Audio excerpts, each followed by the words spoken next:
दस्तावेज़ ਦੇ ਇਸ ਅੰਕ 'ਚ ਤੁਹਾਡਾ ਸਵਾਗਤ। ਮੈਂ ਤੁਹਾਡਾ ਆਪਣਾ ਜਗਜੀਤ ਗਿੱਲ। ਇਸ ਅੰਕ ਦੇ ਵਿੱਚ ਅੱਜ ਅਸੀਂ ਜਿਸ ਸ਼ਾਇਰਾ ਦੀ ਕਿਤਾਬ ਲੈ ਕੇ ਹਾਜ਼ਰ ਹੋਏ ਹਾਂ ਉਹ ਸ਼ਾਇਰਾ ਹੈ ਸਿਰਸਾ ਦੀ ਰਹਿਣ ਵਾਲੀ ਛਿੰਦਰ ਕੌਰ। ਛਿੰਦਰ ਕੌਰ ਦੇ ਪੁਰਖੇ ਪੰਜਾਬ ਦੀ ਵੰਡ ਵੇਲੇ ਉੱਧਰਲੇ ਪੰਜਾਬ ਤੋਂ ਇੱਧਰਲੇ ਪੰਜਾਬ ਦੇ ਵਿੱਚ ਸਿਰਸਾ ਦੇ ਵਿੱਚ ਆ ਕੇ ਵਸੇ ਅਤੇ ਛਿੰਦਰ ਕੌਰ ਦੀ ਬੋਲੀ ਦੇ ਵਿੱਚ ਵੀ ਸਾਨੂੰ ਉੱਧਰ ਵਾਲੇ ਪੰਜਾਬ ਦਾ ਰੰਗ ਅਤੇ ਰਸ ਜਿਹੜਾ ਹੈ ਉਹ ਸੁਣਨ ਨੂੰ ਮਿਲਦਾ ਹੈ। ਛਿੰਦਰ ਕੌਰ ਬੇਸ਼ੱਕ ਇੱਧਰ ਹੀ ਜਨਮੇ ਅਤੇ ਇੱਧਰ ਹੀ ਪਲੇ ਨੇ, ਪਰੰਤੂ ਆਪਣੇ ਵਡੇਰਿਆਂ ਦੀਆਂ ਗੱਲਾਂ ਦੇ ਵਿੱਚੋਂ ਉੱਧਰਲੇ ਪੰਜਾਬ ਦਾ ਜਿਹੜਾ ਮੋਹ ਹੈ ਉਹ ਸੁਣਦਿਆਂ ਸੁਣਦਿਆਂ ਉਹੀ ਮੋਹ ਜਿਹੜਾ ਅਜੇ ਤੱਕ ਉਹਨਾਂ ਦੀਆਂ ਆਪਣੀਆਂ ਕਵਿਤਾਵਾਂ ਦੇ ਵਿੱਚ ਵੀ ਕਦੇ ਕਦੇ ਆ ਜਾਂਦਾ ਹੈ, ਕਿਤੇ ਕਿਤੇ ਉਹ ਸਾਨੂੰ ਪੜ੍ਹਨ ਸੁਣਨ ਨੂੰ ਮਿਲਦਾ ਹੈ। ਅਸੀਂ ਉਹਨਾਂ ਦੀ ਕਿਤਾਬ ਦੇ ਬਾਰੇ ਗੱਲ ਕਰਨ ਤੋਂ ਪਹਿਲਾਂ ਤੁਹਾਨੂੰ ਇਹ ਦੱਸਣਾ ਚਾਹਾਂਗੇ ਕਿ ਛਿੰਦਰ ਕੌਰ ਦੇ ਇੱਕ ਸਫ਼ਰਨਾਮਾ ਉਹਨਾਂ ਨੇ ਲਿਖਿਆ ਕੈਨੇਡਾ ਦੇ ਸੁਪਨਮਈ ਦਿਨ।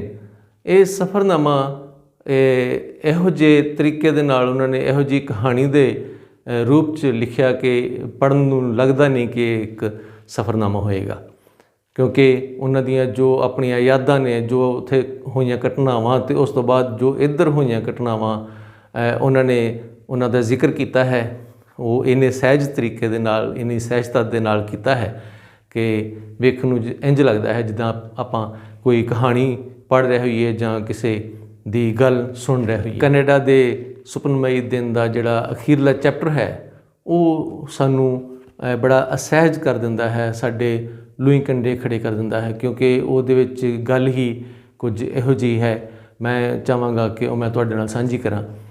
ਕੈਨੇਡਾ ਦੀ ਇਹ ਫੇਰੀ ਖਤਮ ਕਰਨ ਤੋਂ ਬਾਅਦ ਜਦੋਂ ਛਿੰਦਰ ਕੌਰ ਇੱਧਰ ਆਏ, ਇਹ ਦੇਸ਼ ਦੀ ਧਰਤੀ ਦੇ ਉੱਤੇ ਉਹਨਾਂ ਨੇ ਕਦਮ ਰੱਖਿਆ, ਤਾਂ ਕਦਮ ਰੱਖਦਿਆਂ ਉਹਨਾਂ ਦੇ ਜਦੋਂ ਉਹ ਰਿਸ਼ਤੇਦਾਰ ਉਹਨਾਂ ਨੂੰ ਲੈਣ ਆਏ ਅਤੇ ਜਿਹੜੇ ਰਿਸ਼ਤੇਦਾਰਾਂ ਦੀ ਉਹਨਾਂ ਨੂੰ ਆਸ ਸੀ, ਉਹਨਾਂ ਨੂੰ ਆਪਣੇ ਭਰਾਵਾਂ ਦੀ ਆਸ ਸੀ ਕਿ ਉਹ ਆਉਣਗੇ ਉਹਨਾਂ ਨੂੰ ਲੈਣ, ਪਰ ਉਹਨਾਂ ਨੂੰ ਨਾ ਵੇਖ ਕੇ ਉਹ ਦਿਲ ਦੇ ਵਿੱਚ ਅਸਹਿਜਤਾ ਜਿਹੜੀ ਹੈ ਉਹ ਪੈਦਾ ਹੋਣੀ ਸ਼ੁਰੂ ਹੋ ਗਈ, ਜਿਹੜੀ ਕਿ ਬਾਅਦ ਦੇ ਵਿੱਚ ਸੱਚ ਵੀ ਹੋ ਗਈ। ਉਹੀ ਗੱਲ ਜੋ ਉਹਨਾਂ ਦੇ ਮਨ 'ਚ ਸੀ, ਜਿਹਦਾ ਡਰ ਸੀ, ਉਹ ਗੱਲ ਹੋ ਗਈ।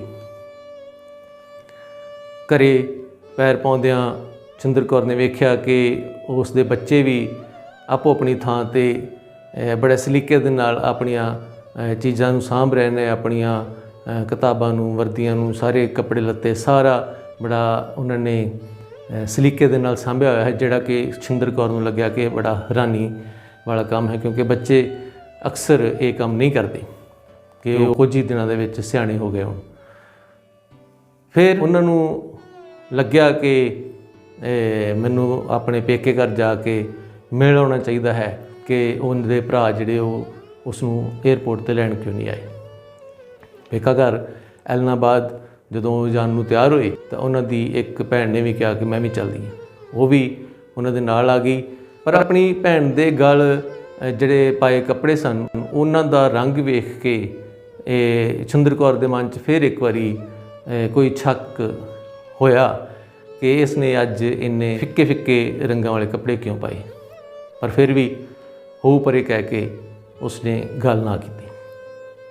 ਪਰੰਤੂ ਜਦੋਂ ਘਰ ਗਈ ਅਤੇ ਘਰ ਜਾ ਕੇ ਮਾਤਾ ਜੀ ਵੀ ਮਿਲੇ, ਸਾਰੇ ਭਰਾ ਵੀ ਮਿਲੇ, ਸਾਰਾ ਪਰਿਵਾਰ ਮਿਲਿਆ, ਪਰ ਬਾਹਰ ਲੱਗੀਆਂ ਗੱਡੀਆਂ ਵੇਖ ਕੇ ਉਹਨਾਂ ਨੂੰ ਲੱਗਿਆ ਕਿ ਇਹ ਗੱਡੀਆਂ ਇੰਨੀਆਂ ਕਿਉਂ ਲੱਗੀਆਂ। ਫਿਰ ਉਹਨਾਂ ਨੇ ਕਿਹਾ ਕਿ ਪਿਤਾ ਜੀ ਦਾ ਬੜਾ ਅਸਰ ਰਸੂਖ ਹੈ, ਉਹਨਾਂ ਨੂੰ ਮਿਲਣ ਗਿਲਣ ਵਾਸਤੇ ਕੋਈ ਨਾ ਕੋਈ ਆਇਆ ਰਹਿੰਦਾ ਹੈ, ਇਸ ਕਰਕੇ ਹੋ ਸਕਦਾ ਉਹ ਗੱਡੀਆਂ ਹੋਣ। ਪਰ ਜਦੋਂ ਉਹਨਾਂ ਦੇ ਪਿਤਾ ਜੀ ਕਾਫੀ ਚਿਰ ਲੰਘਣ ਤੋਂ ਬਾਅਦ ਵੀ ਨਾ ਮਿਲੇ ਤਾਂ ਉਹਨਾਂ ਨੂੰ ਸ਼ੱਕ ਹੋਇਆ, ਅਤੇ ਫਿਰ ਉਸ ਦਾ ਸ਼ੱਕ ਯਕੀਨ 'ਚ ਬਦਲ ਗਿਆ, ਜਿਸ ਦਾ ਉਹਨਾਂ ਨੂੰ ਯਕੀਨ ਅਜੇ ਤੱਕ ਨਹੀਂ ਆ ਰਿਹਾ। 4 ਦਿਨ ਪਹਿਲਾਂ ਉਹਨਾਂ ਦੇ ਪਿਤਾ ਜੀ ਰੱਬ ਨੂੰ ਪਿਆਰੇ ਹੋ ਗਏ ਅਤੇ ਛਿੰਦਰ ਕੌਰ ਨੂੰ ਉਹਨਾਂ ਚਿਰ ਤੱਕ ਨਹੀਂ ਦੱਸਿਆ ਗਿਆ ਜਿੰਨਾ ਚਿਰ ਤੱਕ ਉਹ ਵਾਪਸ ਆਪਣੇ ਦੇਸ਼ ਨਹੀਂ ਆ ਗਈ वापस अपने घर नहीं आ गई। बड़ा अजीब भी लगता है, बड़ा दुख भी हुंदा है कि जिस बंदे ने चाह दे नाल कुछ महीने पहलां ਤੋਰਿਆ ਹੋਵੇ ਤੇ ਫਿਰ ਉਹ ਬੰਦਾ ਹੀ ਨਾ ਹੋਵੇ ਆਉਣ ਤੇ ਉਸ ਨੂੰ ਜੱਫੀ ਪਾਉਣ ਵਾਸਤੇ, ਉਸ ਨੂੰ ਆਸ਼ੀਰਵਾਦ, ਉਸ ਨੂੰ ਪਿਆਰ ਦੇਣ ਵਾਸਤੇ ਉੱਥੇ ਉਹ ਬੰਦਾ ਹੀ ਮੌਜੂਦ ਨਾ ਹੋਵੇ। ਇਹ ਬੜਾ ਅਸਹਿਜ ਵੀ ਲੱਗਦਾ ਹੈ, ਅਜੀਬ ਵੀ ਲੱਗਦਾ ਹੈ ਤੇ ਬੜਾ ਅਣਹੋਣਾ ਵੀ ਲੱਗਦਾ ਹੈ। ਇਹ ਦੁੱਖ ਸੁੱਖ ਜਿਹੜੇ ਨੇ ਹਮੇਸ਼ਾ ਹੀ ਹਰ ਜਿਉਂਦੇ ਜਾਗਦੇ ਇਨਸਾਨ ਦੇ, ਜਿਉਂਦੇ ਜਾਗਦੇ ਜੀਵ ਦੀ ਜ਼ਿੰਦਗੀ ਦੇ ਵਿੱਚ ਆਉਂਦੇ ਰਹਿੰਦੇ ਨੇ। ਇਸੇ ਨੂੰ ਹੀ ਆਪਾਂ ਜ਼ਿੰਦਗੀ ਕਹਿੰਦੇ ਹਾਂ। ਛਿੰਦਰ ਕੌਰ ਦੀ ਇਸ ਕਿਤਾਬ ਦੇ ਨਾਲ ਨਾਲ ਕੈਨੇਡਾ ਦੇ ਸੁਪਨਮਈ ਦਿਨ ਜਿਹੜੀ ਕਿਤਾਬ ਹੈ ਇਹ ਉਹਨਾਂ ਨੇ 2017 ਦੇ ਵਿੱਚ ਲਿਖੀ, ਪਰੰਤੂ ਜੋ ਇਸ ਕਿਤਾਬ ਦੇ ਨਾਲ ਮੈਨੂੰ ਕਿਤਾਬ ਹਾਸਲ ਇੱਥੇ ਪ੍ਰਾਪਤ ਹੋਈ ਹੈ ਉਹ ਕਿਤਾਬ ਹੈ ਉਹਨਾਂ ਦੀ ਕਵਿਤਾ ਦੀ ਕਿਤਾਬ ਇਹ ਸਦੀ ਵੀ ਤੇਰੇ ਨਾਉ। ਇਹ ਸਦੀ ਵੀ ਤੇਰੇ ਨਾਉ ਉਹਨਾਂ ਦਾ ਆਪਣੇ ਆਪ ਦੇ ਵਿੱਚ ਦੂਸਰਾ ਕਾਵਿ ਸੰਗ੍ਰਹਿ ਹੈ। ਪਹਿਲਾ ਕਾਵਿ ਸੰਗ੍ਰਹਿ ਉਹਨਾਂ ਦਾ ਖਿਆਲ ਉਡਾਰੀ ਸੀ ਜਿਹੜਾ 2015 ਦੇ ਵਿੱਚ ਛਪਿਆ। ਇਸ ਦੇ ਇਲਾਵਾ ਸਾਂਝੇ ਕਾਵਿ ਸੰਗ੍ਰਹਿ ਹੋਰ ਸ਼ਾਇਰਾਂ ਦੇ ਨਾਲ ਉਹਨਾਂ ਦੇ ਕਾਫੀ ਪ੍ਰਕਾਸ਼ਿਤ ਹੋ ਚੁੱਕੇ ਨੇ। ਇਹ ਕਿਤਾਬ ਪ੍ਰਕਾਸ਼ਿਤ ਕੀਤੀ ਹੈ ਕੈਲੀਬਰ ਪਬਲੀਕੇਸ਼ਨ ਪਟਿਆਲਾ ਨੇ ਤੇ ਉਸ ਦੀ ਇੱਕ ਨਜ਼ਮ ਜਿਹੜੀ ਬੈਕ ਟਾਈਟਲ ਤੇ ਹੈ, ਮੈਂ ਚਾਹਾਂਗਾ ਕਿ ਸਭ ਤੋਂ ਪਹਿਲਾਂ ਮੈਂ ਤੁਹਾਨੂੰ ਉਹ ਸੁਣਾਵਾਂ, ਬਾਕੀ ਨਜ਼ਮਾਂ ਵੀ ਮੈਂ ਤੁਹਾਨੂੰ ਸੁਣਾਵਾਂਗਾ। ਜੰਗਲੀ ਖਿੜੇ ਫੁੱਲ, ਜੰਗਲੀ ਖਿੜੇ ਫੁੱਲ ਟਾਹਣੀਆਂ ਉੱਤੇ ਹੀ ਸੁੱਕ ਗਏ। ਜੰਗਲੀ ਖਿੜੇ ਫੁੱਲ ਟਾਹਣੀਆਂ ਉੱਤੇ ਹੀ ਸੁੱਕ ਗਏ, ਨਾ ਕਿਸੇ ਮਾਲੀ ਸਿੰਜਿਆ ਨਾ ਕੋਈ ਮਾਲਣ ਤੋੜਨ ਆਈ। ਨਾ ਕਿਸੇ ਮਾਲੀ ਸਿੰਜਿਆ ਨਾ ਕੋਈ ਮਾਲਣ ਤੋੜਨ ਆਈ। ਪਿਛਲੀ ਸਦੀ ਵੀ ਤੇਰੇ ਇਰਦ ਗਿਰਦ ਹੀ ਸਾਂ ਬੀਬਾ, ਪਿਛਲੀ ਸਦੀ ਵੀ ਤੇਰੇ ਇਰਦ ਗਿਰਦ ਹੀ ਸਾਂ ਬੀਬਾ, ਇਹ ਸਦੀ ਵੀ ਅਸੀਂ ਤੇਰੇ ਨਾਂ ਲਵਾਈ, ਇਹ ਸਦੀ ਵੀ ਅਸੀਂ ਤੇਰੇ ਨਾਂ ਲਵਾਈ। ਬੜੀ ਭਾਵੁਕ ਨਜ਼ਮ ਹੈ, ਬਹੁਤ ਪਿਆਰੀ ਨਜ਼ਮ ਛਿੰਦਰ ਕੌਰ ਦੀ। ਇਸ ਤੋਂ ਇਲਾਵਾ ਵੀ ਮੈਂ ਤੁਹਾਨੂੰ ਇੰਨਾ ਦੱਸ ਦਿਆਂ ਕਿ ਛਿੰਦਰ ਕੌਰ ਦੀ ਜਿਹੜੀ ਸਮਰਪਣ ਕੀਤਾ ਹੈ ਇਸ ਕਿਤਾਬ ਦਾ, ਉਹਨਾਂ ਨੇ ਆਪਣੀ ਦਾਦੀ ਕੇਸਰ ਕੌਰ ਨੂੰ ਤੇ ਪਾਪਾ ਜੀ ਸਰਦਾਰ ਬਲਦੇਵ ਸਿੰਘ ਹੋਰਾਂ ਨੂੰ ਕੀਤਾ ਹੈ, ਜਿਨ੍ਹਾਂ ਦਾ ਪਿਆਰ ਤੇ ਆਸ਼ੀਰਵਾਦ ਜਿਹੜਾ ਹੈ ਉਹ ਹਰ ਵੇਲੇ ਆਪਣੇ ਅੰਗ ਸੰਗ ਮਹਿਸੂਸ ਕਰਦੇ ਨੇ। ਛਿੰਦਰ ਕੌਰ ਦੀ ਇਸ ਕਿਤਾਬ ਦੇ ਵਿੱਚ ਬਹੁਤ ਸਾਰੀਆਂ ਕਵਿਤਾਵਾਂ ਨੇ। ਮੈਂ ਚਾਹਾਂਗਾ ਕਿ ਛਿੰਦਰ ਕੌਰ ਦੀਆਂ ਕੁਝ ਹੋਰ ਨਜ਼ਮਾਂ ਮੈਂ ਤੁਹਾਨੂੰ ਵੀ ਸੁਣਾਵਾਂ। ਇੱਕ ਨਜ਼ਮ ਹੈ ਆਟੇ ਨਾਲ ਜੋੜਿਆ ਖੱਤ। ਸਾਵੇ ਪੱਤਿਆਂ ਦੇ ਖਹਿਣ ਨਾਲ ਪੈਦਾ ਹੋਇਆ ਰਸ ਭਿੰਨਿਆ ਸੰਗੀਤ ਹੈ। ਸਾਵੇ ਪੱਤਿਆਂ ਦੇ ਖਹਿਣ ਨਾਲ ਪੈਦਾ ਹੋਇਆ ਰਸ ਭਿੰਨਿਆ ਸੰਗੀਤ ਹੈ, ਜਾਂ ਕਿਸੇ ਸੁਹਾਗਣ ਦੀਆਂ ਵੰਗਾਂ ਦੀ ਖਣਕ ਹੈ ਇਹ। ਰਾਤਾਂ ਨੂੰ ਜਾਗ ਕੇ ਵੀ ਨਾ ਗਿਣੇ ਜਾਣ ਜੋ ਇਹ ਤਾਰੇ ਨੇ, ਜਾਂ ਕਿਸੇ ਮੁਟਿਆਰ ਦੀ ਚੁੰਨੀ ਤੇ ਲੱਗੇ ਸਿਤਾਰਿਆਂ ਨਾਲ ਮੇਲ ਖਾਂਦੀ ਮੁਕੈਸ਼। ਆਟੇ ਨਾਲ ਜੋੜਿਆ ਇਹ ਤੇਰਾ ਖਤ ਹੈ, ਜਾਂ ਪਿਆਰ ਦੇ ਦਸਤਾਵੇਜ਼। ਆਟੇ ਨਾਲ ਜੋੜਿਆ ਇਹ ਤੇਰਾ ਖਤ ਹੈ, ਜਾਂ ਪਿਆਰ ਦੇ ਦਸਤਾਵੇਜ਼। ਡੁੱਬਦੇ ਸੂਰਜ ਦੀ ਲਾਲੀ ਹੈ, ਜਾਂ ਦੂਰ ਕਿਸੇ ਪਹਾੜੀ ਤੋਂ ਪਾਰ ਧਰਤੀ ਤੇ ਅੰਬਰ ਦੇ ਇੱਕ ਹੋਣ ਦੇ ਭੁਲੇਖੇ ਦਾ ਜਲਾਓ। ਜਾਂ ਦੂਰ ਕਿਸੇ ਪਹਾੜੀ ਦੇ ਇਸ ਪਾਰ ਧਰਤੀ ਤੇ ਅੰਬਰ ਦੇ ਇੱਕ ਹੋਣ ਦੇ ਭੁਲੇਖੇ ਦਾ ਜਲਾਓ। ਜੋ ਵੀ ਹੈ ਮੇਰੇ ਮਹਿਬੂਬ ਹੈ ਬਹੁਤ ਮਨ ਭਾਵਨ, ਜੋ ਵੀ ਹੈ ਮੇਰੇ ਮਹਿਬੂਬ ਹੈ ਬਹੁਤ ਮਨ ਭਾਵਨ। ਇੱਕ ਹੋਰ ਨਜ਼ਮ ਜਿਹੜੀ ਬੜੀ ਪਿਆਰੀ ਹੈ ਉਹ ਹੈ ਕਵਿਤਾ। ਕਵਿਤਾ ਕਵਿਤਾ ਦੁੱਖ ਦਰਦ ਹੀ ਤੇ ਹੁੰਦੇ ਨੇ, ਕਵਿਤਾ ਦੁੱਖ ਦਰਦ ਹੀ ਤੇ ਹੁੰਦੇ ਨੇ। ਕਿਵੇਂ ਸਭ ਦੇ ਸਾਹਮਣੇ ਲਿਖ ਤਰਾਂ, ਨਾ ਚੁੱਪ ਸਮਝੇ ਨਾ ਆਵਾਜ਼ਾਂ, ਕਰਾਂ ਤੇ ਕੀ ਕਰਾਂ, ਕਰਾਂ ਤੇ ਕੀ ਕਰਾਂ। ਉਸ ਜੇ ਖੋਲ੍ਹਣਾ ਛੱਡ ਦਿੱਤਾ ਤੇ ਕੀ ਮੈਂ ਵੀ ਕੁੰਡਾ ਖੜਕਾਉਣਾ ਬੰਦ ਕਰਾਂ। ਉਡੀਕਾਂ ਤੇ ਕੁੰਜ ਨਹੀਂ ਆਉਂਦੀ, ਉਡੀਕਾਂ ਤੇ ਕੁੰਜ ਨਹੀਂ ਆਉਂਦੀ, ਜੇ ਆਵੇ ਤੇ ਲਾ ਧਰਾਂ।